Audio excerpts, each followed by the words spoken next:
ఘోరం. ఇంకా ఈ అందానికి ఏం మాట్లాడతారు? కేసీఆర్ నువ్వు రా అసెంబ్లీకి, ఏ నీ కాయగూరు కూడా ముచ్చట్లు తింటానికా? పిల్లలు అడిగితేనే మీరు జవాబు చెప్తలేరు, పిల్లలు అడిగితేనే చెప్తలేరు. ఉన్నట్టు నిలబెడితే ఆ ఆర్థిక మంత్రి అసెంబ్లీలో లేచి 20% కమిషన్ తీసుకోవడానికి కేటీఆర్ మాట్లాడితే ఆయన లేచి భుజాలు తడుముకుంటాడు. నీకెందుకయ్యా బాధ? నువ్వు తీసుకుంటేనే నీకు బాధ ఉండాలి కదా. లేచి పేదలు ఉల్లి పెడతా ఉన్నాడు ఆయన అసెంబ్లీలో. ఈ విధంగా చాలా గందరగోళంగా అవివేకంతో అజ్ఞానంతో చాలా ఘోరం చేసి అడ్డమైన మాటలని చెప్పింది. దాంతో మనం కూడా గోల్మాలైపోయినాం. తీర్థం పోదాం తిమ్మక్క అంటే వాడు గుల్లే, మనం సల్లే. ఆ గతికి తెచ్చింది ఇలా ప్రజల గతి. ఆయన అంటే నేను రాను అసెంబ్లీలకు, మా పిల్లల్ని పంపించిన అంటాడు. నేను ఆయన్ని అడుగుతున్నా, పిల్లల్ని పంపించడానికైతే మీరెందుకు ప్రతిపక్ష నాయకుడిగా ఉండాలి? మీరెందుకు పార్టీ అధ్యక్షుడిగా ఉండాలి?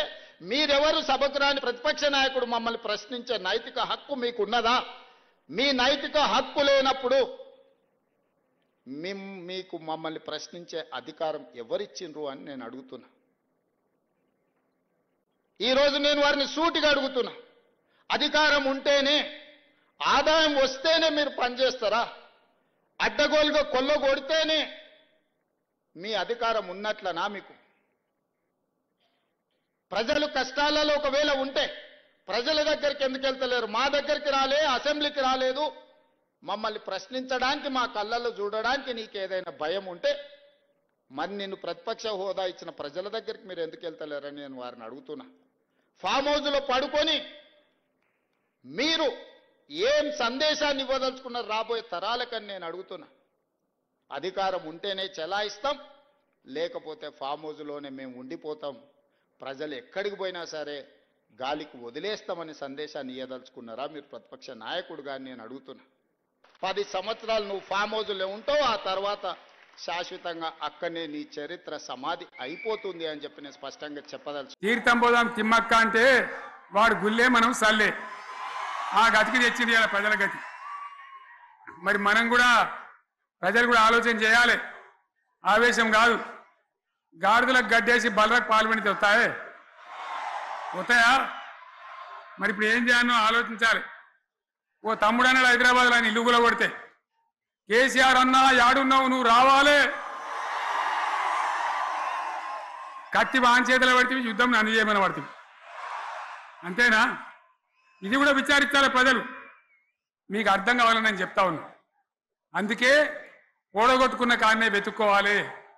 మీ వెంట బీఆర్ఎస్ ఉంటుంది, మీ వెంట కేసీఆర్ ఉంటాడు. 100% మళ్ళా తెలంగాణ విజయం సాధించాలి, గులాబీ జెండా ఎగిరేయాలి, అద్భుతమైన తెలంగాణను మళ్ళా సాధించాలి. ఇక బీజేపీ కథ 11 ఏళ్ళ రాజ్యం చేయబట్టి తెలంగాణకు 11 రూపాయలు ఇచ్చిండ్రా? వాటిదే బబ్రాజమానం భజగోవిందం, శుష్క ప్రియాలు, శూన్యాస్తాలు తప్ప ఏమి ఇయ్యలే. 157 కాలేజీలు పెడితే మెడికల్ కాలేజీలు ఒక్కటన్నా తెలంగాణకు ఇచ్చిండ్రా? ఒక ప్రాజెక్ట్ కన్నా జాతీయ హోదా ఇచ్చిండ్రా? ఇక కాంగ్రెస్ వాడు ఇట్లా అంటే బీజేపీ వాడు అట్లా, ఏది లేదు. ఇక ఉల్టా మనయే ఖమ్మంలో 7 మండలాలు గుంజుకున్నారు, సీలేరు ప్రాజెక్టు గుంజుకున్నారు. నరేంద్ర మోడీ మాట్లాడతాడు, ఏం మాట్లాడతాడు? తెలంగాణ వచ్చిందిరా అని తెలంగాణలో సంతోషపడితే తల్లిని చంపి బిడ్డను బతికిచ్చిండ్రు అంటాడు. ఎన్నోసార్లు అంటాడు, ఒక్కసారి కాదు. ఈ విధంగా అది కూడా మనం అనిపించేది కాదు. ఈ సందర్భంలో ఒక మాట బీజేపీ అంటే నాకు జ్ఞాపకం వచ్చింది. ఇవాళ కేంద్ర ప్రభుత్వం కగార్ అనే ఆపరేషన్ పేరు మీద ఛత్తీస్గఢ్లో యువకులను, గిరిజనులను ఊచకోత కొత్తా ఉన్నారు. అది ధర్మం కాదు. వీళ్ళు ఏమవుతున్నది? నక్సలైట్లు ప్రతిపాదన పెడుతున్నారు, మేం ప్రభుత్వం దగ్గరకు వచ్చి చర్చలు చేయడానికి సిద్ధంగా ఉన్నాము అంటున్నారు. నేను కోరుతా ఉన్న కేంద్ర ప్రభుత్వాన్ని, బలం ఉన్నది కదా అని చంపుకుంటా పోవుడు కాదు, అది ప్రజాస్వామ్యం కాదు. ఆపరేషన్ కగార్ వెంటనే ఆపేయండి. వాళ్ళని పిలిచి, ఆ నక్సలైట్లను పిలిచి డెమోక్రటిక్ స్పేస్ ఇచ్చి చర్చలు జరపండి. వాళ్ళు ఏం మాట్లాడతారో చూడండి. అది కూడా నల్లనా తెల్లనా దేశం ముందరికి రాని. కానీ అట్లా కాదు, మొత్తం ఏరి పారెత్తాం, కోసి పారెత్తాం, నరికి పారెత్తాం అంటే మిలిటరీ ఉన్నది మీ దగ్గర కొడతారు, కానీ ప్రజాస్వామ్యం అనిపించుకోదు. ఈ మాట ఢిల్లీకి ఉత్తరం పంపిద్దామా? మీరందరూ సపోర్ట్లు కొడితే తీర్మానంగా భావించి దాన్ని కేంద్రానికి పంపిద్దాం.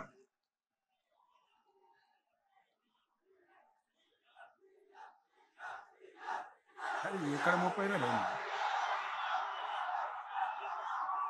ఈ సందర్భంలో ఈ రజతోత్సవ వేళ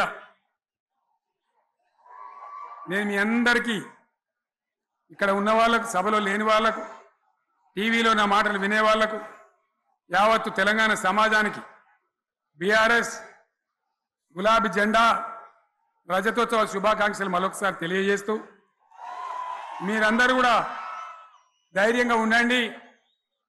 మళ్ళా బీఆర్ఎస్ తెచ్చుకుందాం, బ్రహ్మాండమైన పరిపాలన అందించుకుందాం, వీళ్ళు చెడగొట్టేటివన్నీ మళ్ళీ మంచిగా చేసుకుందాం, బ్రహ్మాండంగా ముందుకు పోదాం, పురోగమించుదాం.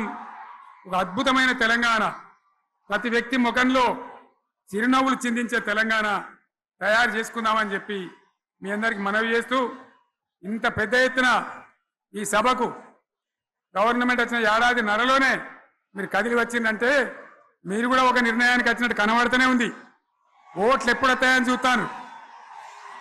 నేను ఇంకో మాట చెప్పాలి, ముఖ్యమైన మాట ఏంటంటే, వీళ్ళు అక్కడిక్కడ ఎందుకైనా మీరు లేచొచ్చిండ్రు ఫోటోల కోసం.